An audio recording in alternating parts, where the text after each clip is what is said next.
नमस्कार प्रिय दर्शकों, एक बार फिर आपका स्वागत है। प्रिय दर्शकों, इस दुनिया में भाई भाई का दुश्मन क्यों बन जाता है, धोखा करके भाई की संपत्ति क्यों हड़प लेता है, आइए इस कहानी के माध्यम से समझते हैं। एक बार की बात है, एक तालाब के किनारे एक पेड़ पर तोता और मैना रहा करते थे। तोता मैना के पास बैठा हुआ था। मैना ने तोते से पूछा, मैं जंगल से उड़ते हुए आ रही थी। मैंने देखा कि भाई भाई की जान का दुश्मन बना हुआ है। भाई भाई की संपत्ति हड़पने में लगा हुआ है। भाई भाई की पत्नी को छीनने में लगा हुआ है। एक भाई दूसरे भाई को धोखा देने में लगा हुआ है। हे स्वामी, जब मैंने यह नजारा देखा तो मेरा मन विचलित हो गया। इसीलिए मैं आपसे 2 प्रश्न पूछना चाहती हूँ। यदि आप मेरे प्रश्नों का उत्तर देकर मेरे मन को संतुष्ट कर दें तो आपकी बड़ी कृपा होगी। फिर तोता मैना से कहता है, हे प्रिय, ठीक है, तुम अपने दोनों प्रश्न बताओ। मैं तुम्हें तुम्हारे दोनों प्रश्नों के उत्तर देकर तुम्हारे मन को संतुष्ट करने का पूरा प्रयास करूंगा। मैना कहने लगी, हे स्वामी, मेरा पहला प्रश्न है कि भाई भाई का दुश्मन क्यों बन जाता है। मेरा दूसरा प्रश्न है कि भाई का हिस्सा हड़पने वाले व्यक्ति को कौन सी सजा मिलती है। फिर तोता कहता है, हे मैना, तुम्हारे दोनों ही प्रश्न बहुत ही महत्वपूर्ण है। जो भी इन प्रश्नों से प्राप्त ज्ञान को अपने जीवन में उतारेगा वह कभी भी अपने भाई का दुश्मन नहीं बनेगा। वह अपने भाई का हिस्सा कभी भी नहीं हड़पेगा। वह अपने भाई की पत्नी को छीनने की कोशिश भी नहीं करेगा। मैं तुम्हें तुम्हारे दोनों प्रश्नों के उत्तर देने से पहले एक छोटी सी कहानी सुनाता हूँ। इस कहानी को बहुत ही ध्यान से सुनना। यदि तुमने इस कहानी को ध्यान से सुना तो निश्चित ही तुम्हारे दोनों प्रश्नों का उत्तर तुम्हें मिल जाएगा और तुम्हारा मन पूरी तरह से संतुष्ट हो जाएगा। फिर मैना तोते को कहानी पूरी सुनने का वचन देती है और कहती है, अब कहानी शुरू कीजिए। मैं कहानी को पूरे मन से सुनूंगी। प्रिय दर्शकों, कहानी शुरू करने से पहले मेरा आप सभी से अनुरोध है कि आप हमारी कहानी में खो जाएं। उससे पहले हमारे चैनल को सब्सक्राइब करके बेल आइकॉन अवश्य दबा लें, जिससे हमारी हर वीडियो का नोटिफिकेशन सबसे पहले आप तक पहुंचे और आप हमारी हर वीडियो से प्राप्त ज्ञान को अपने जीवन में उतार सकें। तो चलिए कहानी शुरू करते हैं। तोता कहता है, हे प्रिय, एक नगर में एक राजा था। उसके महल में एक बहुत ही सुंदर बाग था। उस बाग में तरह तरह के फूलों के पौधे और अनेक प्रकार के मीठे फलों के पेड़ थे। इसके अलावा उस बाग में सबसे आश्चर्यजनक चीज एक सेब का पेड़ था, जिसमें सोने के सेब लगते थे। उस राजा ने उस पेड़ की देखभाल के लिए खास इंतजाम कर रखा था। जब इसके फल पकते थे तो चौकीदार रात दिन उस पेड़ का पहरा देते थे ताकि कोई सोने का सेब चुरा ना सके। तोता कहता है, हे प्रिय, लेकिन एक दिन की बात है जब बाग के माली ने सोने के सेबों को गिना तो उसमें एक सेब गायब था। माली तुरंत दौड़ता हुआ राजा के पास पहुंचा और राजा को सेब के पेड़ पर एक फल कम होने की खबर दी। राजा ने यह बात सुनी तो उसे बड़ा आश्चर्य हुआ कि बाग में उस पेड़ की देखभाल का इंतजाम करने के बाद भी उस पेड़ से फल कैसे चोरी हो गया। राजा ने ऐलान किया कि जिस व्यक्ति ने उस पेड़ का सेब चुराया है उसे जो भी पकड़ कर लाएगा उसे इनाम दिया जाएगा। राजा के 3 बेटे थे। सबसे बड़ा राजकुमार राजा से कहने लगा, पिताजी, रात को मैं बाग में पहरा दूंगा और चोर को पकड़ने की कोशिश करूंगा। फिर राजा ने अपने बड़े बेटे यानी बड़े राजकुमार को बाद में पहरा देने का आदेश दिया और चोर को पकड़ने की इजाजत दे दी। वह बड़ा राजकुमार रात में पहरा देने लगा, लेकिन 2 घंटे बाद ही उसे नींद आ गई और वह सो गया। तोता कहता है, हे प्रिय, जब राजकुमार सुबह उठा और उसने सेवों को गिना तो वह देखकर चकित रह गया कि रात भर में एक सेव और गायब हो गया।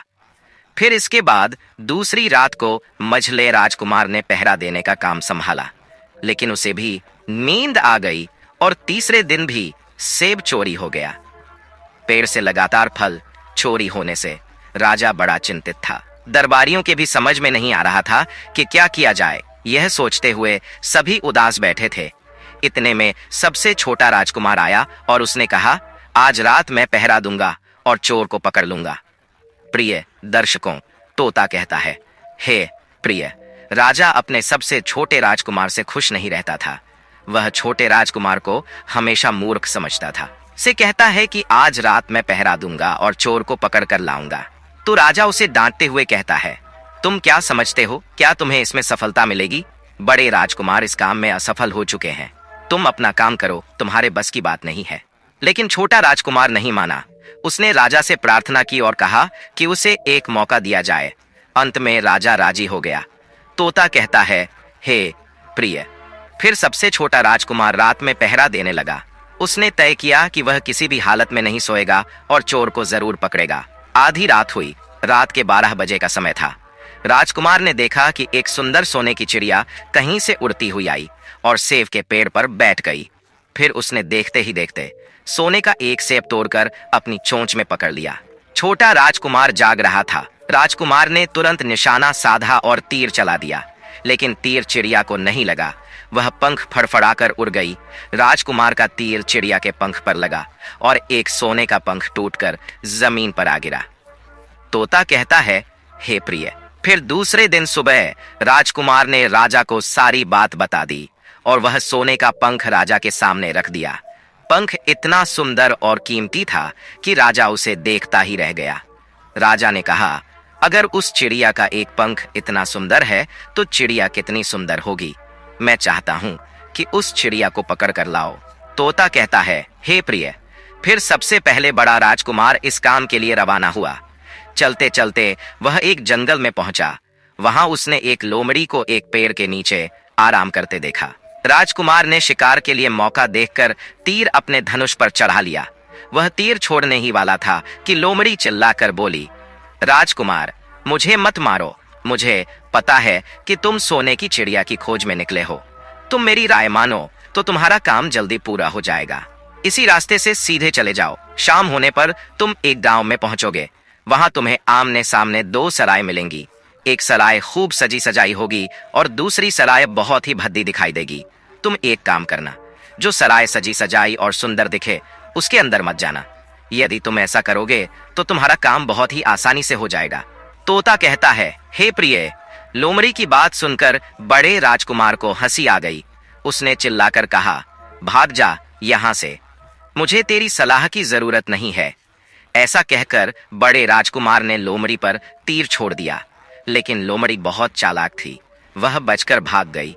बड़ा राजकुमार आगे चला गया। शाम को जब वह गांव में पहुंचा तो उसने देखा कि सचमुच सड़क के किनारे 2 सराय थीं। एक सराय सजी सजाई थी और वहां से लोगों के नाचने गाने की आवाज आ रही थी। वहीं दूसरी सराय बहुत भद्दी थी और वहां अंधेरा था। राजकुमार ने लोमड़ी की बात पर ध्यान नहीं दिया। वह सजी सजाई सराय में ठहर गया। थोड़ी देर में वह भूल गया कि वह असल में सोने की चिड़िया की खोज में निकला था, क्योंकि जो भी व्यक्ति उस सजी सजाई सराय के अंदर जाता वह अपने काम को भूल जाता। इसीलिए बड़ा राजकुमार भी उस चिड़िया के बारे में भूल गया। जब काफी समय बीत गया और बड़ा राजकुमार नहीं लौटा तो मझला राजकुमार सोने की चिड़िया की खोज में निकल पड़ा। वह भी जंगल में पहुंचा और उसी लोमड़ी से मिला। लोमड़ी ने मझले राजकुमार को भी वही सलाह दी जो बड़े राजकुमार को दी थी, लेकिन मझले राजकुमार ने भी लोमड़ी की बात पर कोई ध्यान नहीं दिया। शाम को जब वह गांव में पहुंचा तो वह भी सजी सजाई सराय में ठहर गया। वहां के नाच गाने के रंग में मस्त होकर वह भी अपना काम भूल गया। यहां तक कि उसे घर लौटने की भी सुध नहीं रही। तोता कहता है, हे प्रिय। अंत में सबसे छोटे राजकुमार ने राजा से कहा, यदि बड़े और मझले राजकुमार असफल हुए हैं तो मैं सफल होकर दिखाऊंगा। राजा ने कहा, तुझे सफलता कैसे मिल सकेगी? लेकिन छोटे राजकुमार ने जिद की। अंततः राजा ने उसे इजाजत दे दी। तोता कहता है, हे प्रिय। छोटा राजकुमार तैयार होकर सोने की चिड़िया की खोज में निकल गया। वह भी चलते चलते जंगल में पहुंचा। उसे भी लोमड़ी मिली। राजकुमार ने लोमड़ी की बात ध्यान से सुनी। फिर उसने कहा, ठीक है, मैं वैसा ही करूंगा जैसा तुम कहती हो। तुम जाओ, मैं तुम्हें नहीं मारूंगा। छोटे राजकुमार की बात सुनकर लोमड़ी खुश हो गई। वह बोली, तुम सबसे अच्छे लड़के मालूम पड़ते हो। तुमने मेरी बात का मजाक नहीं बनाया और मुझ पर तीर नहीं चलाया। मैं तुमसे बहुत खुश हूं और तुम्हारी मदद करूंगी। आओ, तुम मेरी पूंछ पर बैठ जाओ। मैं तुम्हें उस सराय तक पहुंचा दूंगी जहां तुम्हें रुकना है। वहां से तुम्हारा काम बहुत आसान हो जाएगा। वहीं देखते देखते लोमड़ी की पूंछ काफी बड़ी हो गई। राजकुमार उस पर बैठ गया। उसके बैठते ही लोमड़ी हवा में उड़ने लगी। थोड़ी ही देर में वह मैदानों और पहाड़ों को पार करके गांव में जा पहुंची। राजकुमार ने लोमड़ी की सलाह मानकर पुरानी और भद्दी सराय में डेरा डाल दिया। वह सजी सजाई सराय में नहीं गया। तोता कहता है, हे प्रिय। फिर दूसरे दिन सुबह उठकर जब वह आगे बढ़ा तो कुछ दूर चलने पर उसे लोमड़ी फिर से रास्ते में मिल गई। लोमड़ी ने उससे कहा, अब मैं तुम्हें बताती हूँ कि आगे क्या करना है। सीधे चलते जाओ, आगे चलने पर तुम्हें एक बड़ा किला मिलेगा। वहां सिपाही पहरा दे रहे होंगे, तुम उनसे डरना मत, सीधे अंदर चले जाना। उस समय सिपाही सो रहे होंगे। किले के अंदर लकड़ी के पिंजरे में सोने की चिड़िया बंद मिलेगी। चिड़िया को पिंजरे सहित उठाकर बाहर ले आना, लेकिन एक बात याद रखना, चिड़िया के पास एक सुंदर सोने का पिंजरा भी होगा, उसे मत छूना। यदि तुमने चिड़िया को उस पिंजरे में रखा तो पछताओगे। लोमड़ी ने राजकुमार को अपनी पूंछ पर बिठाया और किले तक पहुंचा दिया। तोता कहता है, हे प्रिय, राजकुमार ने देखा कि सिपाही सचमुच सो रहे थे। वह बिना डरे महल में घुस गया। थोड़ी ही देर में वह उस कमरे में पहुंच गया जहां सोने की चिड़िया एक लकड़ी के पिंजरे में बैठी थी। पिंजरे के पास 3 सोने के सेब पड़े थे। राजकुमार ने फौरन पहचान लिया कि यह सेब उसके पिता के बाग के थे। चिड़िया इतनी सुंदर थी कि राजकुमार उसे देखता ही रह गया, लेकिन पास में रखे सोने के सुंदर पिंजरे को देखकर उसके मन में लालच आ गया।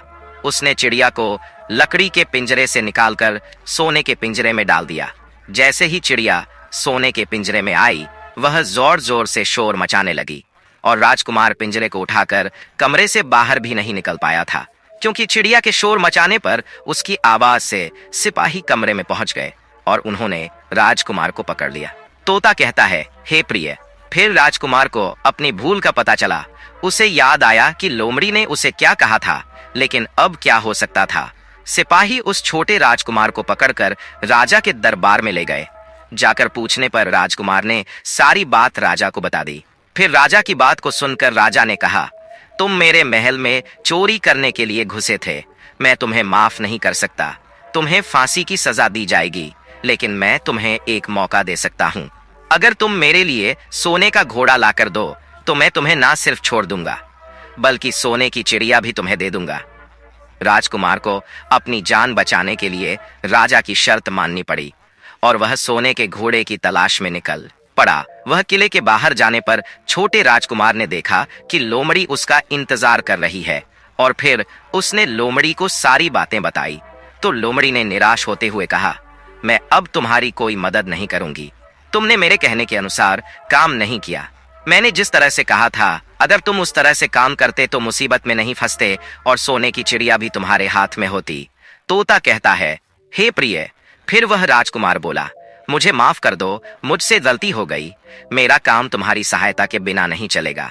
मुझे राजा ने सोने का घोड़ा लाने के लिए कहा है, वरना वह मुझे फांसी पर चढ़ा देगा। राजकुमार की बात को सुनकर लोमड़ी ने कहा, खैर, मैं तुम्हें माफ करती हूँ। अब तुम ऐसा करो, मेरी पूंछ पर बैठ जाओ। फिर लोमड़ी कहने लगी, चले चलो, कुछ दूर जाने पर तुम्हें एक दूसरा किला मिलेगा। इस किले की घुड़साल में तुम्हें सोने का घोड़ा बंधा हुआ मिलेगा। महल के नौकर चाकर सब सो रहे होंगे। तुम चुपचाप जाना और घोड़े को खोल लेना, लेकिन एक बात याद रखना, वहां घोड़े के पास में ही घोड़े पर कसने के लिए 2 जीन रखी होंगी। उनमें से एक तो बहुत पुरानी चमड़े की जीन होगी और दूसरी सोने की जीन होगी। तुम सोने की जीन को छूना भी मत और उस घोड़े पर पुरानी चमड़े की जीन को कसकर सवार हो जाना। फिर उसे दौड़ाकर किले से बाहर चले आना। वहीं लोमड़ी की बात सुनकर छोटे राजकुमार ने वादा किया कि वह ठीक वैसा ही करेगा और फिर लोमड़ी ने उस छोटे राजकुमार को अपनी पूंछ पर बैठाया। कुछ ही देर में वह किले के पास पहुंच गया। वहीं किले के पास पहुंचते ही लोमड़ी ने राजकुमार को उतारा और फिर वहां से चली गई। राजकुमार सीधा फटाक से किले में घुस गया। अंदर जाकर उसने देखा कि वहां के सभी नौकर चाकर सोए हुए थे और फिर थोड़ी ही देर में वह किले की घुड़साल में पहुंच गया। राजकुमार ने पास जाकर देखा तो वह घोड़ा सचमुच सोने का था। ऐसा सुंदर घोड़ा उसने सपने में भी नहीं देखा था। राजकुमार ने आगे बढ़कर उस सोने के घोड़े को खोल लिया। जब वह बाहर निकलने लगा तो उसकी नजर एक कोने में पड़ी सोने की जीन पर। वह जीन बहुत ही सुंदर थी, उसमें हीरे मोती जड़े हुए थे। उसके पास ही एक फटी पुरानी चमड़े की जीन पड़ी हुई थी। वह राजकुमार सोचने लगा कि इतने सुंदर घोड़े पर यह पुराने चमड़े की जीन कसना राजकुमार को शोभा नहीं देगा। और फिर ऐसा सोचकर वह राजकुमार सोने की जीन को उठा लेता है और घोड़े पर कसना शुरू कर देता है।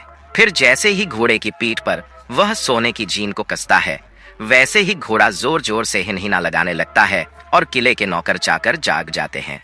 वहीं थोड़ी ही देर में राजकुमार को पकड़ लिया जाता है। तोता कहता है, हे प्रिय, राजकुमार को सिपाहियों ने हाथ बांधकर अपने राजा के सामने पेश किया।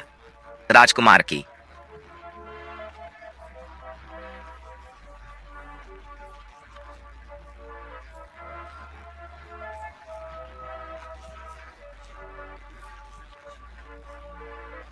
लेकिन अगर तुम मेरा एक काम कर दो तो मैं तुम्हें छोड़ सकता हूं। फिर राजकुमार ने कहा, आप महाराज बताइए, मैं आपका हर काम करने को तैयार हूं। तो राजा ने कहा, यहां से कुछ ही दूरी पर एक महल है, उसमें बहुत सुंदर राजकुमारी रहती है। अगर तुम अपनी जान बचाना चाहते हो तो उस राजकुमारी को मेरे पास लेकर आओ। यदि तुम ऐसा कर दोगे तो मैं तुम्हें। तोता कहता है, हे प्रिय, बेचारा राजकुमार फिर से एक नई मुसीबत में फंस गया। उसे मजबूर होकर राजा की शर्त माननी पड़ी। अब वह सोने के महल की खोज में निकल पड़ा। कुछ दूर चलने पर उसे वह लोमड़ी फिर मिल गई। पता नहीं उस लोमड़ी को सारी बातें कैसे मालूम हो गई थीं, और वह कहने लगी, देखा, तुमने इस बार भी मेरी बात नहीं मानी। मेरी बात मान जा, नई मुसीबत में नहीं फंसते। खैर, मुझे तुम पर दया आ रही है, मैं तुम्हारी मदद फिर करूंगी। चलो, तुमको सोने के महल के पास पहुंचा देती हूं। तुम महल के बाहर ही कहीं पर छुपे रहना। जब महल में से शाम के समय राजकुमारी तालाब में नहाने के लिए बाहर आए तो तुम आगे बढ़कर उसका हाथ पकड़ लेना और डरना नहीं। जैसे ही तुम उस राजकुमारी को छुओ, राजकुमारी तुम्हारे साथ आने के लिए राजी हो जाएगी। लेकिन एक बात याद रखना, तुम उसको वहां से सीधे अपने साथ ले आना। उसे वापस महल में मत जाने देना। वो राजकुमारी तुमसे कहेगी कि मैं अभी अपने माता पिता से मिलकर आती हूँ, लेकिन तुम उसकी बातों में मत आना, वरना फिर से मुसीबत में फंस जाओगे। तोता कहता है, हे प्रिय। फिर ऐसा कहते हुए लोमड़ी ने फिर से उस छोटे राजकुमार को अपनी पूंछ पर बिठा लिया, और देखते ही देखते वह लोमड़ी हवा में उड़ती हुई कुछ देर के बाद उस सोने के महल के पास जा पहुंची। वहीं महल के पास पहुंचते ही राजकुमार एक पेड़ की आड़ में छुपकर बैठ गया। शाम को जब राजकुमारी नहाने के लिए किले से बाहर आई तो राजकुमार ने हिम्मत करके आगे बढ़कर उसका हाथ पकड़ लिया। उसके छूते ही राजकुमारी उसके साथ चलने के लिए तैयार हो गई और वो बोली, राजकुमार, तुम मुझे जहां भी ले जाना चाहोगे मैं तुम्हारे साथ चलूंगी, लेकिन मुझे थोड़ी देर के लिए अपने माता पिता से मिलकर आने दो।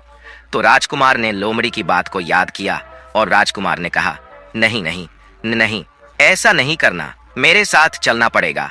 लेकिन राजकुमारी रोने लगी। इतनी सुंदर राजकुमारी थी कि राजकुमारी का रोना नहीं देख सका और उसका मन पिघल गया।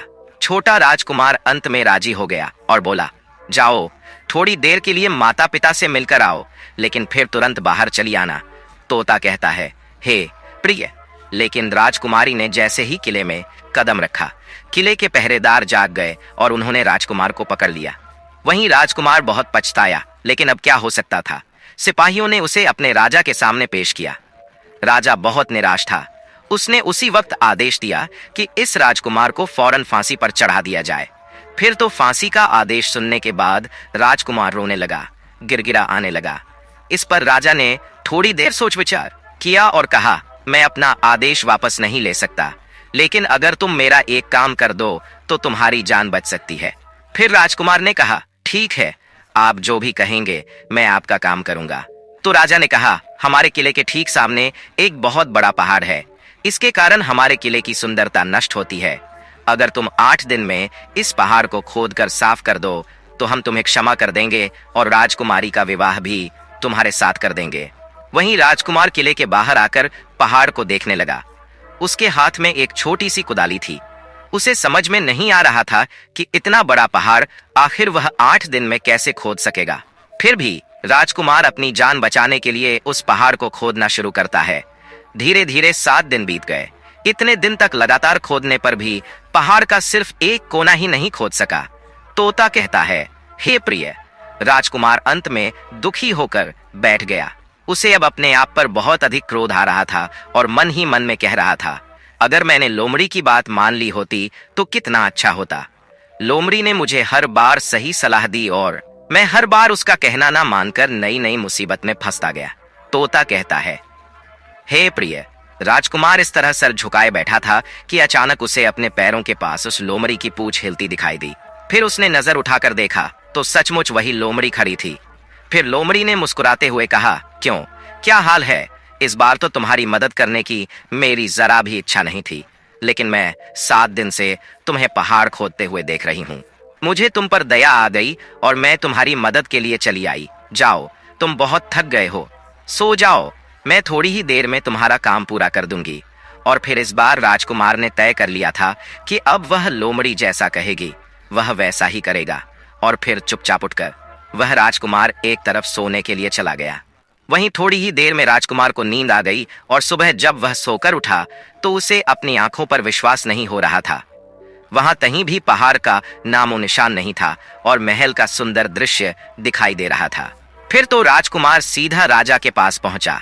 राजा उसके काम से बहुत खुश था। उसने तुरंत ही अपने वादे के अनुसार राजकुमारी के साथ उसका विवाह कर दिया। जब राजकुमार उस सुंदर राजकुमारी के साथ में कुछ दूर चला तो उसे रास्ते में फिर वही लोमड़ी मिली। लोमड़ी कहने लगी, बधाई हो राजकुमार, राजकुमारी के साथ तुम्हें देखकर मुझे बड़ी खुशी हो रही है, लेकिन अब तुम्हें सोने का घोड़ा और सोने की चिड़िया भी प्राप्त करनी चाहिए, क्योंकि वे दोनों चीज तुम्हारे ही लायक हैं और तुम उन्हें आसानी से प्राप्त कर सकते हो। तोता कहता है, हे प्रिय। फिर राजकुमार बोला, लेकिन भला मुझे सोने का घोड़ा और सोने की चिड़िया कैसे मिल सकती है? मैं तो इस राजकुमारी को भी उस राजा के लिए लेकर जा रहा हूँ जिसने राजकुमारी के बदले में मेरी जान बख्शी थी। फिर लोमड़ी कहने लगी, नहीं राजकुमार, तुम ऐसा काम कभी मत करना। इस राजकुमारी के साथ में तुम्हारा विवाह हुआ है, अब यह सिर्फ तुम्हारी है। अगर तुम मेरे कहने के अनुसार काम करो तो तुम्हें सोने का घोड़ा और सोने की चिड़िया भी मिल जाएगी। तुम सबसे पहले इस राजकुमारी को लेकर सोने के घोड़े वाले राजा के पास जाओ। राजा जब राजकुमारी को देखेगा तो खुश हो जाएगा और खुश होकर वह तुम्हें सोने का घोड़ा दे देगा। फिर तुम घोड़े पर सवार हो जाना और सवार होकर सबसे विदा लेना। वहीं राजकुमारी से तुम बाद में विदा लेना और जैसे ही तुम राजकुमारी के पास पहुंचो तो तुम हाथ पकड़कर घोड़े के ऊपर खींच लेना और घोड़े को दौड़ा देना, क्योंकि सोने का घोड़ा इतना तेज दौड़ता है कि दुनिया का तेज से तेज घोड़ा भी उसकी बराबरी नहीं कर सकता है। जाओ, तुम पहले इतना काम पूरा करो, इसके बाद आगे क्या करना है वह मैं बाद में बताऊंगी। जब तुम घोड़ा और राजकुमारी को लेकर आओगे तो तुम्हें वहां आगे मैं रास्ते में फिर मिलूंगी। तोता कहता है, हे प्रिय। राजकुमार ने ठीक वैसा ही किया जैसा लोमड़ी ने उससे कहा था। जब सोने के घोड़े वाले राजा ने खुश होकर उसे इनाम में सोने का घोड़ा दिया तो राजकुमार उस पर सवार हो गया और सबसे विदा लेने लगा। अंत में वह राजकुमार राजकुमारी को उठाकर घोड़े पर बैठाकर घोड़े को तेजी से दौड़ा हुआ किले से बहुत दूर निकल गया। वहीं रास्ते में एक पेड़ के नीचे लोमड़ी उसका इंतजार कर रही थी और उसे देखकर लोमड़ी बोली, शाबाश, अब तुम सोने की चिड़िया भी प्राप्त कर लो। जब तुम सोने की चिड़िया वाले राजा के पास पहुंचोगे तो वह इस घोड़े को देखकर बहुत ही खुश होगा। तो तुम उससे कहना कि पहले सोने की चिड़िया का पिंजरा मेरे हाथ में दे दो, तब मैं ये घोड़ा तुम्हें दूंगा। फिर जैसे ही राजा वह पिंजरा तुम्हारे पास लाए तो तुम पिंजरा उसके हाथ से छीन लेना और घोड़े को दौड़ा देना। बस ऐसे चिड़िया तुमको मिल जाएगी और कोई तुम्हें पकड़ भी नहीं सकेगा। तोता कहता है, हे प्रिय। इस बार भी राजकुमार ने ठीक वैसा ही किया जैसा लोमड़ी ने बताया था और वह राजकुमारी के साथ ही घोड़े पर बैठा रहा। जब राजा ने उसके हाथ में सोने की चिड़िया का पिंजरा दिया तो उसने तुरंत घोड़े को वहां से भगा दिया। सोने का घोड़ा हवा से बातें करने लगा। कुछ दूर चलने पर लोमड़ी फिर उसे मिल गई। राजकुमार ने उससे कहा, तुमने मेरी बहुत बड़ी मदद की है। तुम्हारी वजह से मुझे न सिर्फ सोने की चिड़िया मिली बल्कि सोने का घोड़ा और इतनी सुंदर राजकुमारी भी मिल गई। बताओ, मैं तुम्हें क्या इनाम दूं? मैं तुमको कुछ न कुछ देना चाहता हूं। फिर राजकुमार की बात को सुनकर वह लोमड़ी कहने लगी, अगर तुम खुश हो तो मेरा एक काम कर दो। तुम मुझ पर एक तीर चला करके मुझे मार दो। इस समय तुम यही सबसे बड़ा काम मेरे लिए कर सकते हो। फिर लोमड़ी की बात सुनकर राजकुमार कहने लगा, भला ऐसा कैसे हो सकता है? तुमने मेरी इतनी मदद की है और मैं बदले में तुम्हें मार दूं? ऐसा कभी नहीं कर सकता। फिर तो ऐसा सुनकर वह लोमड़ी बहुत दुखी हुई और बोली, अगर तुम मेरा यह काम नहीं कर सकते हो तो फिर ठीक है, जाओ। लेकिन जाने से पहले तुम्हारी भलाई के लिए मैं तुम्हें 2 बातें बता रही हूँ, हमेशा ध्यान रखना। पहली बात तो यह है कि कभी भी किसी भी कुएं की दीवार पर मत बैठना, और दूसरी बात, ऐसे लोगों के लिए कभी धन खर्च मत करना जिन्हें फांसी मिलने वाली हो। तोता कहता है, हे प्रिय। फिर लोमड़ी की बात सुनकर राजकुमार बोला, तुम भी अजीब हो, तुम्हारी बातें मेरी समझ में नहीं आती हैं। भला मैं कभी कुएं की दीवार पर क्यों बैठूंगा और ऐसे आदमियों पर धन खर्च क्यों करूंगा जिनको फांसी दी जाने वाली हो। लेकिन लोमड़ी ने उसकी बात का कोई जवाब नहीं दिया और अलविदा कहकर लोमड़ी वहां से चली गई। तोता कहता है, हे प्रिय। लोमड़ी के चले जाने के बाद में राजकुमार सोने का घोड़ा दौड़ा हुआ आगे बढ़ा तो राजकुमारी उसके साथ बैठी हुई थी और सोने की चिड़िया का पिंजरा भी उसके हाथ में था। वहीं कुछ ही देर में राजकुमार उसे छोटे गांव में जा पहुंचा जिसमें वह दोनों सराय में थे। गांव के लोग और खास तौर से बच्चे उसे देखने के लिए बाहर निकल कर आए। सोने के घोड़े पर इतनी सुंदर राजकुमारी के साथ बैठी एक राजकुमारी को देख करके सभी सराय वाले चकित थे। इतने में ही राजकुमार ने देखा कि गांव के बगीचे में एक जगह बहुत से लोग जमा हैं और कुछ शोर हो रहा है।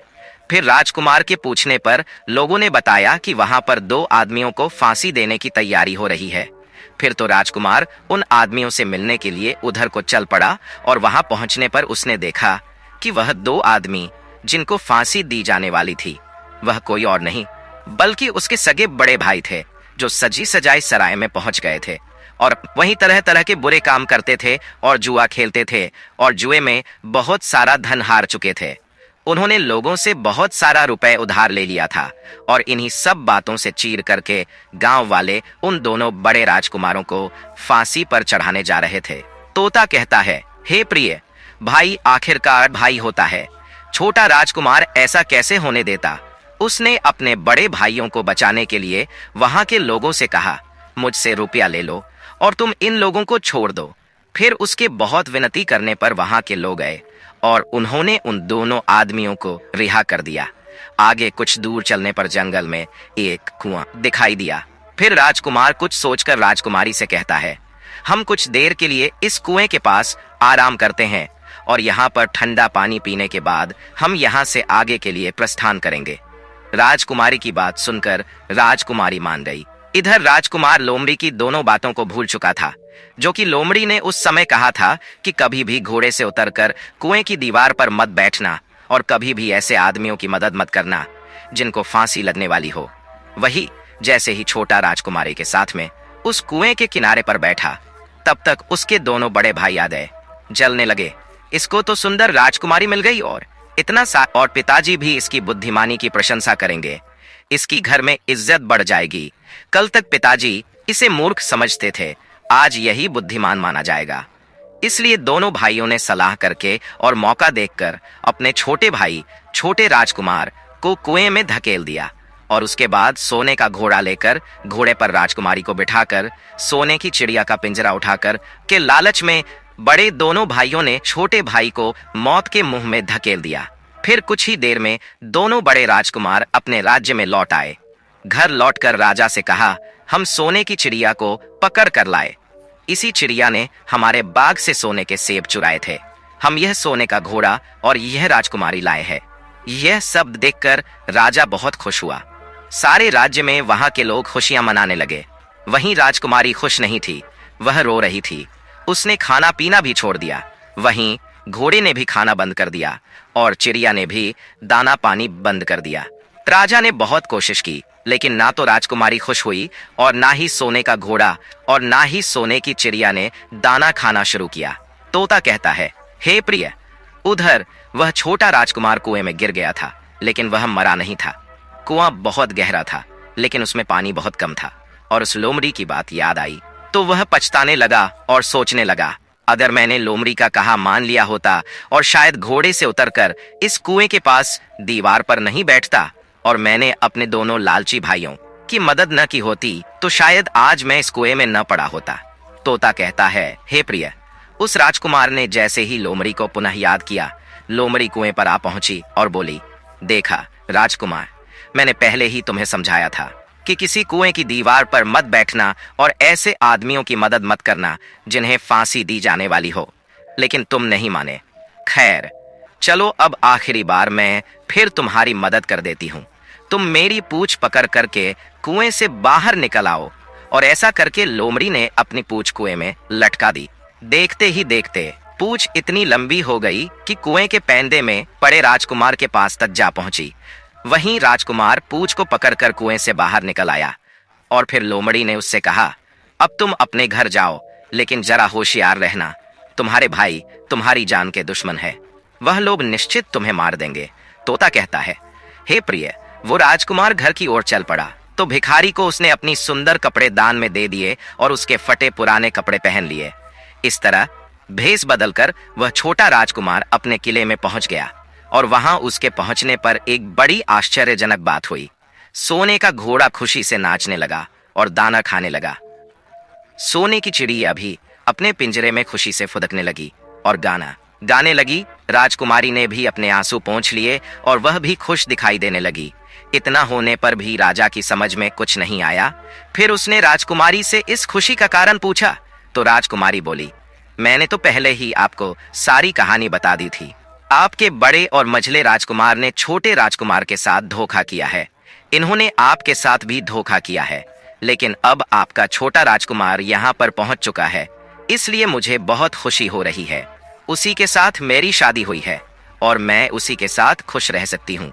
फिर राजकुमारी ने राजा से इतनी बात कहकर मैले फटे पुराने कपड़े पहने एक आदमी की तरफ इशारा किया और बोली, महाराज, वो देखो, आपका छोटा राजकुमार खड़ा है। तोता कहता है, हे प्रिय ने भी अपने छोटे राजकुमार को पहचान लिया और उस राजा ने अपने छोटे बेटे के बारे में विचार बदल दिए। वह सोचने लगा, मेरा छोटा बेटा मूर्ख नहीं, बल्कि सबसे अब तो वह उसको बहुत ही समझदार और बहादुर मानने लगा और अपने सबसे छोटे बेटे को सबसे अधिक प्यार करने लगा। और फिर राजा ने छोटे राजकुमार को राजगद्दी पर बिठाने का निश्चय किया। वहीं राजा ने कहा, भाई को कभी भी भाई की पत्नी को हड़पना नहीं चाहिए और ना ही भाई का कभी हड़पना चाहिए, ना ही लालच में आकर के भाई को मौत के घाट उतारना चाहिए। जो भी भाई अपने भाई के साथ में ऐसा करता है उसे दंडित अवश्य किया जाना चाहिए। राजा कहता है कि बड़े और मझले राजकुमार ने अपने छोटे भाई को ही धोखा नहीं दिया, बल्कि इससे राजा अपने बड़े राजकुमारों से बहुत नाराज था और फिर उसने दोनों बड़े राजकुमारों को सजा देने का ऐलान किया और अपने राज्य से हमेशा के लिए निकाल दिया। और राजा कहने लगा, जो भाई भाई की पत्नी को छीनता है, जो भाई के साथ में गलत व्यवहार करता है, जो भाई के धन को हड़पता है, ऐसे भाई को हमेशा के लिए घर से बेघर होना पड़ता है। यही विधि का विधान है। तोता कहता है, हे प्रिय, जब राजा ने अपने दोनों बड़े राजकुमारों को राज्य से हमेशा के लिए निकाल दिया, उसके बाद में बड़ी धूमधाम के साथ राजकुमारी के साथ राजकुमारी का विवाह किया और फिर छोटा राजकुमार राजकुमारी के साथ में सुखी से रहने लगा। वो छोटा राजकुमार उस लोमड़ी को नहीं भूला था जिसने उसकी सहायता की थी और एक दिन समय निकालकर वह जंगल में उस लोमड़ी की खोज में निकला। बहुत ढूंढने के बाद में एक पेड़ के खोखले भाग में उसने उस लोमड़ी को चुपचाप बैठा हुआ देखा। लोमड़ी बहुत उदास थी और पहले से बहुत ज्यादा कमजोर हो गई थी। राजकुमार को देखते ही लोमड़ी ने उसे पहचान लिया और कहा, आओ राजकुमार, आज इधर कैसे आना हुआ? तो राजकुमार ने कहा, मैं आज तुम्हें ही ढूंढने के लिए आया हूँ। चलो मेरे बाग में आराम से रहना, वहां तुम्हें किसी तरह की तकलीफ नहीं होगी। यहाँ तो जंगल में तुम्हें खाने पीने की तकलीफ होती होगी और जंगली जानवरों और शिकारी का डर हमेशा बना रहता होगा। लोमड़ी ने कहा, नहीं राजकुमार, मैं यहाँ पर ठीक हूँ और भला अब तुम्हें मेरे दुखों से क्या लेना देना? तुम्हारा काम निकल गया, अब तुम राजकुमारी के साथ में सुखपूर्वक अपने महल में राज करो। तोता कहता है, हे प्रिय।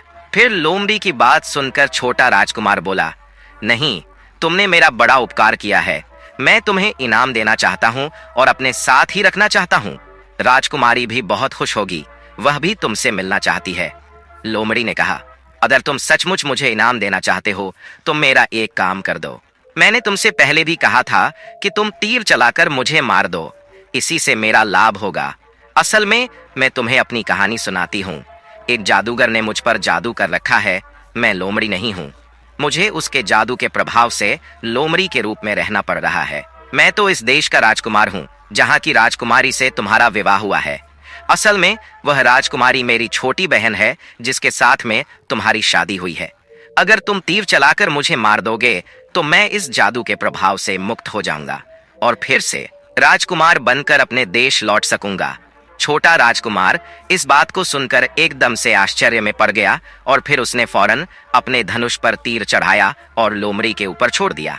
तीर लगते ही वह लोमड़ी मर गई और उसमें से एक सुंदर सा राजकुमार निकल आया। फिर दोनों राजकुमार आपस में गले मिले और इसके बाद दोनों राजकुमार वापस महल में लौट आए। राजकुमारी अपने भाई से मिलकर बहुत ही खुश हुई।